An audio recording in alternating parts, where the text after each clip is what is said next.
We live in a confident universe.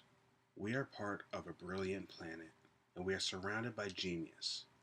Biomimicry is a new discipline that tries to learn from those geniuses and take advice from them. Design advice. This was the thesis of science writer Janine Banyus' TED speech in 2009.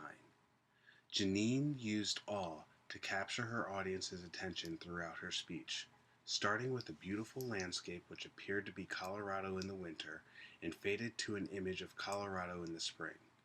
She then goes on to ask the audience, imagine if you could design spring. Throughout the speech, her use of slides, both macro and microscopic, emphasized the genius of nature and how humans can learn from 3.8 billion years of experience, culminating in perfection and efficiency. These slides also enabled anyone in the audience who is not familiar with certain aspects of biology to better visualize the way that nature has perfected functions and structures, as opposed to humanity's desire for fashion at the expense of efficiency. These slides instilled awe in her audience by elaborating her points and giving examples of biomimicry at work. It showed how scientists today incorporate nature's designs into their own to make human technology more efficient and solve problems by looking at solutions that have always been there. Solutions that nature developed long before it was an obstacle for human civilizations. The use of slides can be a useful tool to help engage an audience, as well as illustrate your speech to avoid the entire speech from sounding like a lecture.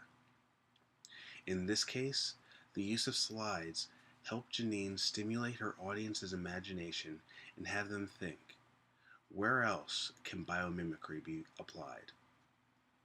Her speech delivery technique utilized wonder and amazement to captivate her audience, as opposed to Sir Ken Robinson's use of humor and anecdotes to keep his audience's attention. When it comes to dynamism, I would give her a 3.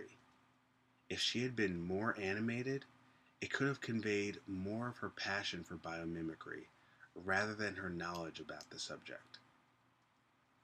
To my fellow classmates, I would suggest discussing your own strengths and weaknesses in public speaking with someone close to you, someone who can give you constructive and possibly harsh criticism. You might write a speech and think that it sounds fine, and it might in your own head. But in public speaking, you are writing a speech towards others. You might not have the same interests as them or sense of humor as them.